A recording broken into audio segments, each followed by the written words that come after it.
Assalamualaikum warahmatullahi wabarakatuh. Selamat pagi anak-anak. Apa kabar semuanya? Semoga semuanya dalam keadaan sehat dan dalam lindungan Allah Subhanahu wa taala. Amin amin ya rabbal alamin. Pada kesempatan kali ini saya akan menjelaskan video pembelajaran akidah akhlak kelas 7 semester 1. Baiklah, sebelum pembelajaran dimulai, baiknya kita berdoa dulu dengan sama-sama membacakan lafaz basmalah. Bismillahirrahmanirrahim. Langsung saja kita mulai pada bab pertama.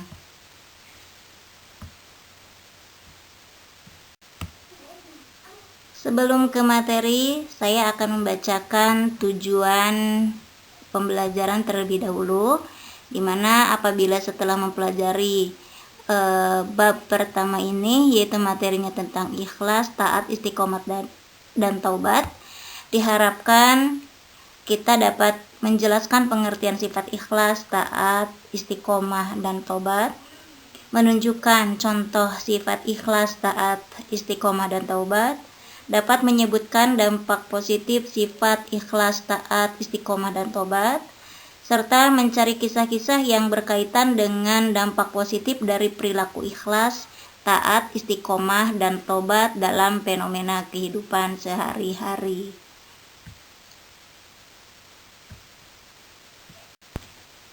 Baiklah, untuk materi pertama yaitu taubat. Pengertian taubat. Taubat secara bahasa berarti kembali, sedangkan secara istilah taubat berarti kembali ke jalan yang benar dengan didasari keinginan yang kuat dalam hati untuk tidak kembali melakukan dosa-dosa yang pernah dilakukan sebelumnya. Sebagai manusia biasa, bukan malaikat ataupun nabi yang memiliki sifat maksum atau terjaga dari perbuatan dosa, secara langsung atau tidak langsung, sengaja atau tidak sengaja, kerap kali akan bersinggungan dengan yang namanya kesalahan atau dosa.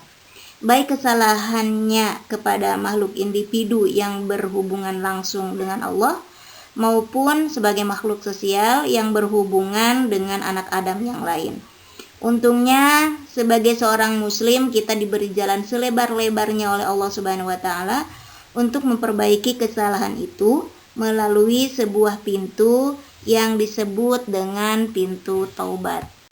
Sebagaimana sabda Nabi dalam sebuah hadis yang diriwayatkan oleh HR Ibnu Majah dari Anas. Anas qala Rasulullah sallallahu alaihi wasallam, kullu bani Adam khata'un wa khairul khata'ina tawabuna, yang artinya dari Anas dia berkata, Rasulullah Shallallahu Alaihi Wasallam bersabda, semua Bani Adam pernah melakukan kesalahan dan sebaik-baik orang yang salah adalah yang segera bertaubat. Hadis riwayat Ibnu Majah dari Anas. Karenanya Allah menciptakan untuk bertaubat kepada semua umat manusia yang telah melakukan dosa, sebagaimana firman Allah yang artinya, wahai orang-orang yang beriman, bertaubatlah kepada Allah dengan tobat yang semurni-murninya.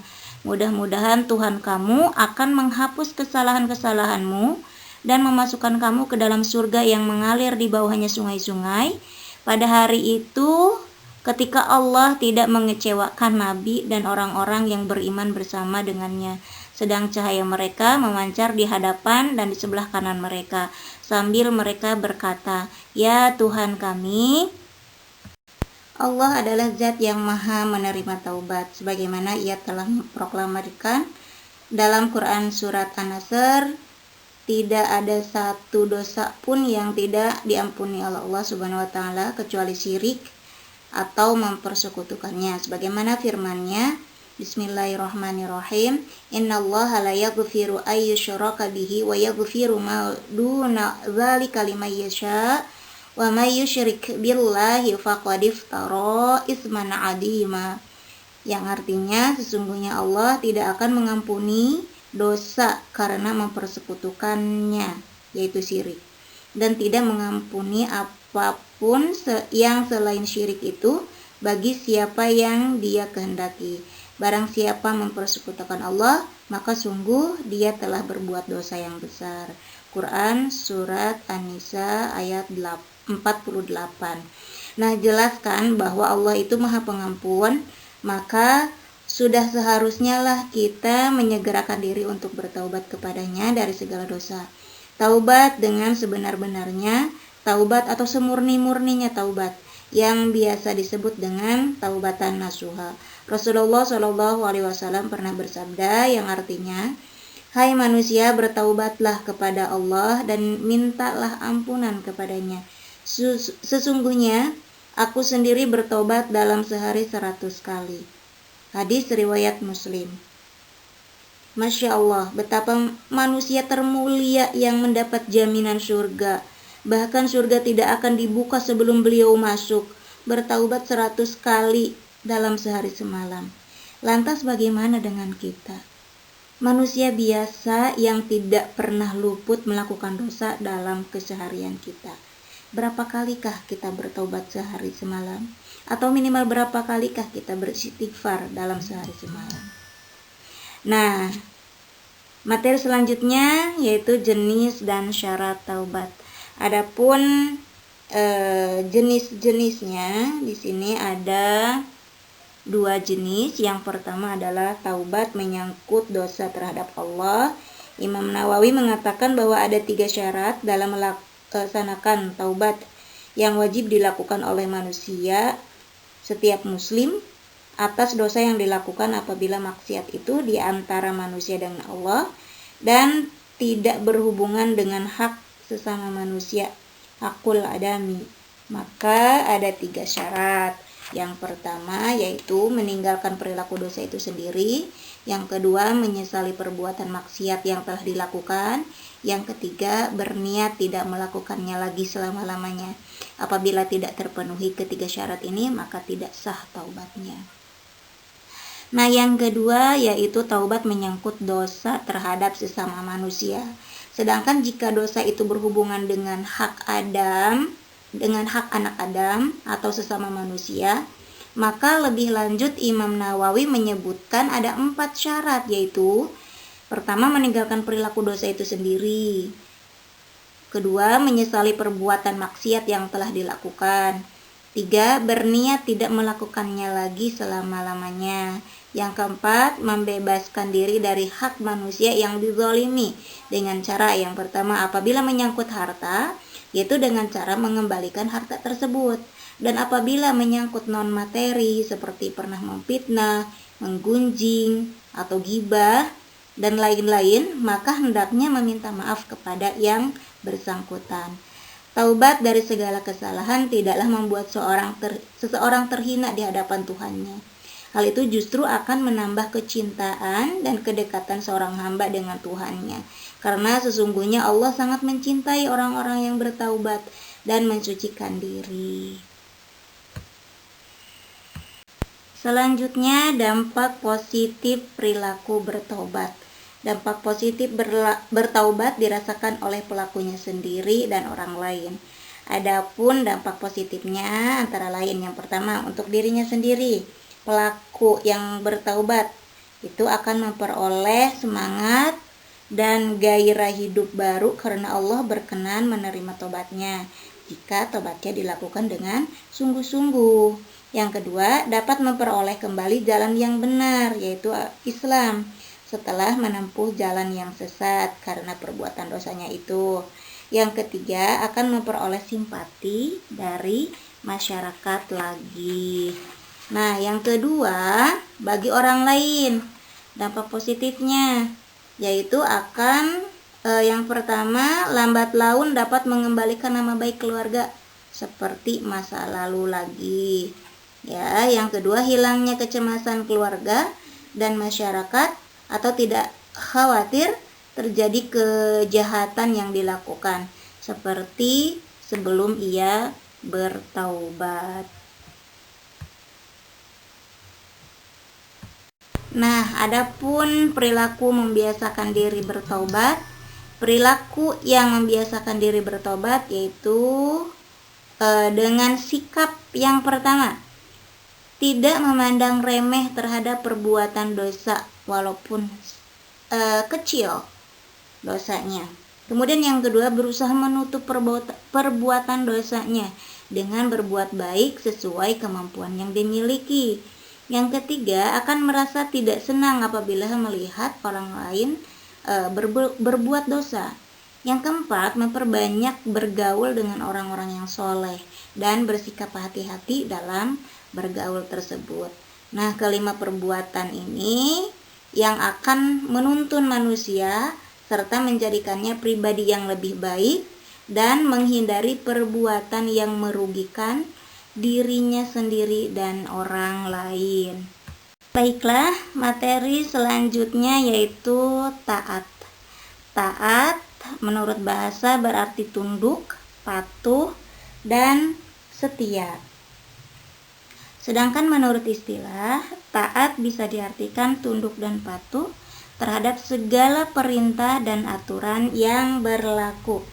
Taat kepada Allah berarti patuh kepada perintah dan aturan-aturan yang dibuat oleh Allah dalam segala hal, baik aturan itu berhubungan dengan ibadah kepadanya maupun aturan yang berhubungan dengan berinteraksi dengan sesama manusia dan makhluk yang lain.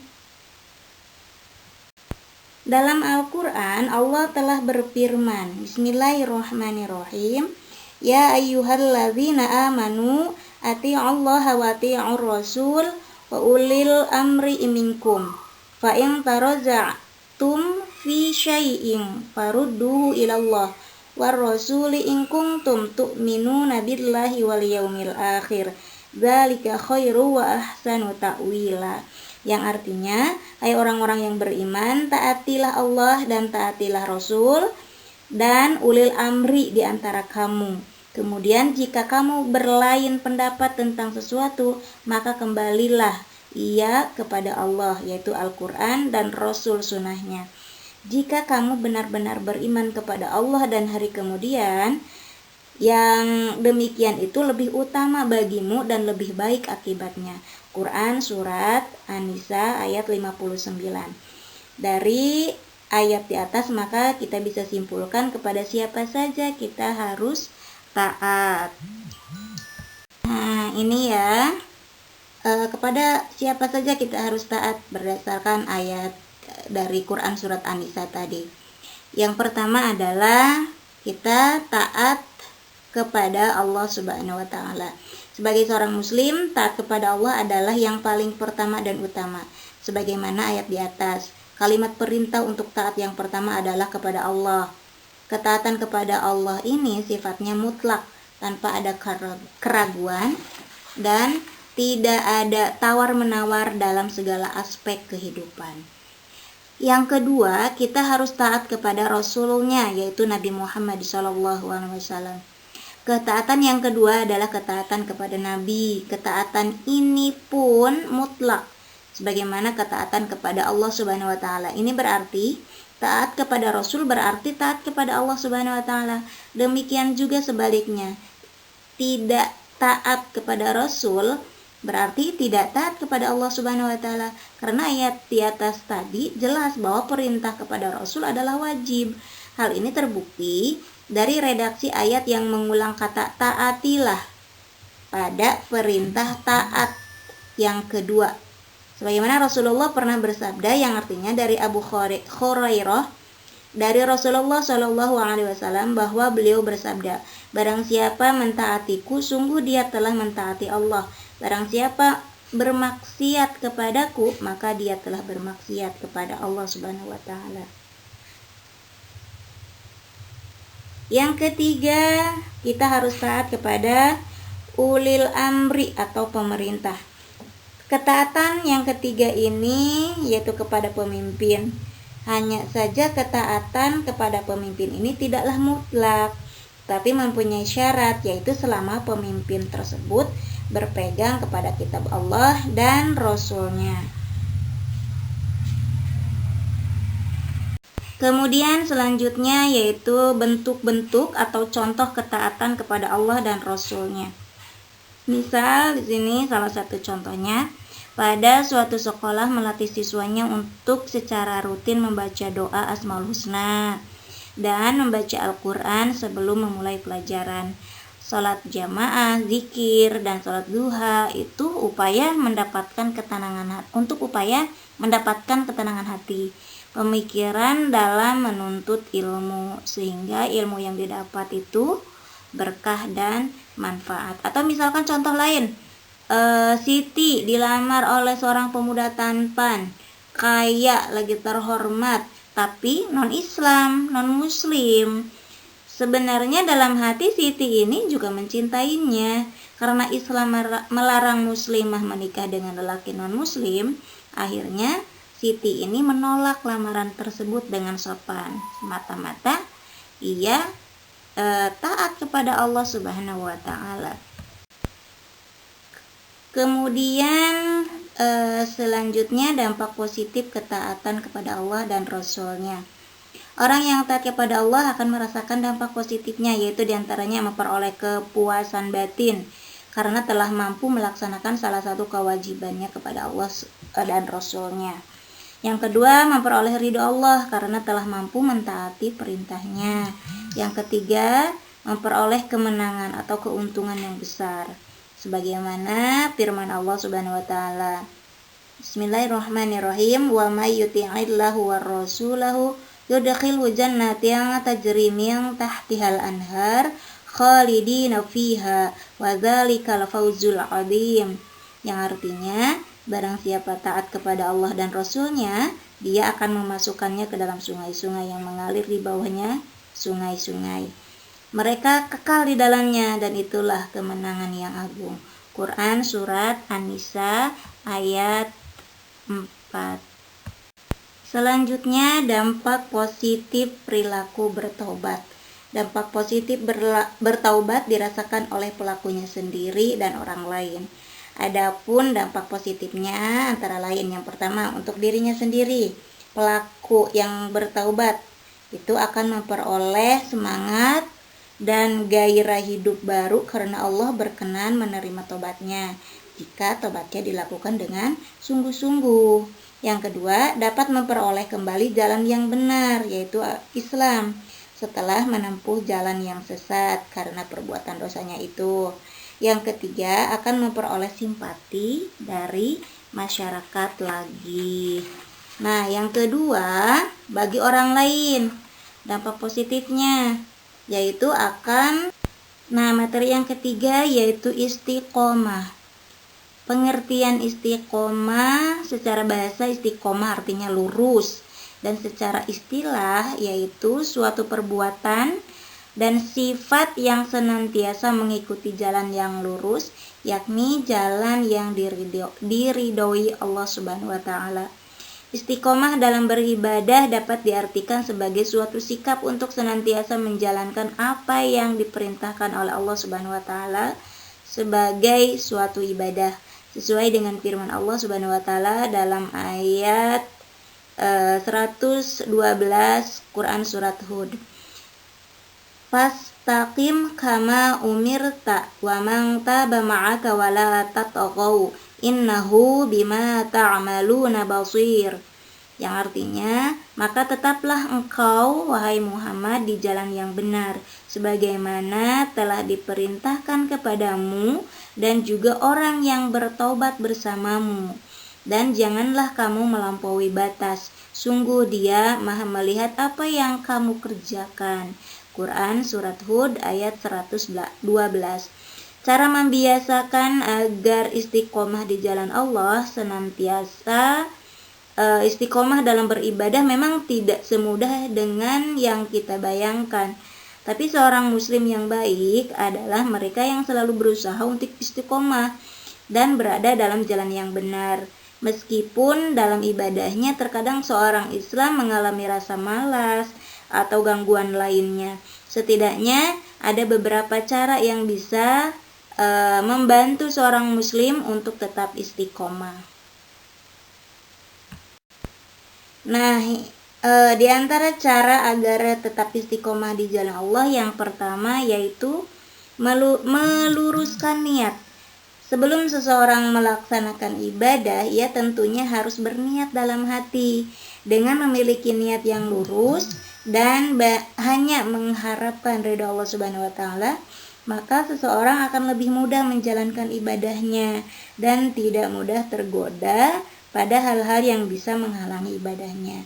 Niat juga merupakan penentu suatu ibadah dan ia mendapatkan pahala atau ganjaran sesuai dengan niat ibadah dalam hatinya. Yang kedua, memahami makna syahadat. Seorang muslim tentunya mengetahui dan mengenal dua kalimat syahadat, tapi tidak semua orang mengetahui makna sebenarnya dari dua kalimat syahadat itu. Untuk bisa istiqomah dalam beribadah, maka seorang muslim harus bisa memaknai arti syahadat dan mengetahui bahwa dengan mengucap syahadat, ia memiliki kewajiban sebagai seorang muslim termasuk dalam beribadah. Ibadah itu sendiri adalah suatu konsekuensi dari ucapan syahadat seorang muslim dan sifatnya mengikat. Nah, yang ketiga, memperbanyak bacaan Al-Quran. Membaca Al-Quran setiap hari secara rutin adalah salah satu cara untuk mendekatkan diri kepada Allah Subhanahu wa taala dan membantu seorang muslim untuk lebih istiqomah beribadah di jalan Allah. Al-Quran sendiri adalah kitab suci umat Islam yang bisa meneguhkan hati seorang muslim sehingga ia tidak mudah tergoyahkan oleh hal-hal yang mampu merusak imannya. Sebagaimana Allah telah berfirman, "Qul nazzalahu ruhul qudusi mir rabbika bil haqqi liyusabbital ladzina amanu wa hudaw wa busyra lil muslimin." Yang artinya, katakanlah, Ruhul Qudus yaitu Jibril menurunkan Al-Quran itu dari Tuhanmu dengan benar untuk meneguhkan hati orang-orang yang telah beriman dan menjadi petunjuk serta kabar gembira bagi orang-orang yang berserah diri kepada Allah Subhanahu wa taala. Quran surat An-Nahl ayat 102. Nah, yang keempat yaitu meningkatkan kualitas ibadah sedikit demi sedikit. Mungkin bagi seorang muslim beribadah terus-menerus sepanjang hari dan terus beribadah dengan kualitas yang lebih baik tidak begitu mudah. Tetapi hal ini tetap dapat dilakukan untuk menjaga istiqomah dalam beribadah. Agar senantiasa dapat beribadah secara istiqomah, maka hal tersebut dapat dilakukan dengan meningkatkan kualitas ibadah sedikit demi sedikit. Sebagai seorang muslim yang baik, tentunya kita akan senantiasa meluangkan waktu untuk meningkatkan kualitas dan kuantitas dan kualitas ibadah itu sendiri. Ya. Yang kelima, bergaul dengan orang-orang yang soleh. Hubungan manusia tidak terlepas dengan manusia lain, dan perilaku seorang manusia juga biasanya dipengaruhi oleh orang-orang di sekitarnya. Oleh sebab itu, jika ingin selalu istiqomah dalam beribadah, maka banyaklah bergaul dengan orang soleh, karena mereka bisa menjadi kawan saat beribadah dan senantiasa menjagamu dalam kebaikan. Sebagaimana disebutkan dalam hadis, seorang yang duduk atau berteman dengan orang soleh dan orang yang jelek adalah bagaikan berteman dengan pemilik minyak mis dan pandai besi. Jika engkau tidak dihadiahkan minyak mis olehnya, engkau bisa membeli darinya atau minimal dapat baunya. Adapun berteman dengan pandai besi, jika engkau tidak mendapati badan atau pakaianmu harus terbakar, minimal dengan dapat baunya yang tidak enak. Nah, yang keenam, berdoa dan berzikir kepada Allah Subhanahu wa taala. Nah, ini yang terakhir materinya yaitu tentang ikhlas. Secara bahasa, ikhlas bermakna bersih dari kotoran, sedangkan secara istilah, ikhlas berarti niat mengharap ridha Allah Subhanahu wa taala semata dalam beramal sebagai wujud menjalankan ketaatan kepada Allah dalam kehidupan dalam semua aspek. Ikhlas merupakan akhlak yang agung, karenanya ia memiliki kedudukan yang sangat penting dalam setiap amalan, baik amalan hati, lisan maupun badan. Mengapa demikian? Betapa tidak, ternyata nilai setiap amalan seseorang di sisi Allah adalah tergantung pada keikhlasan dia dalam berniat. Artinya menjaga niat yang ikhlas semata-mata karena Allah dalam menjalankan segala amalan merupakan syarat utama diterimanya amalan tersebut.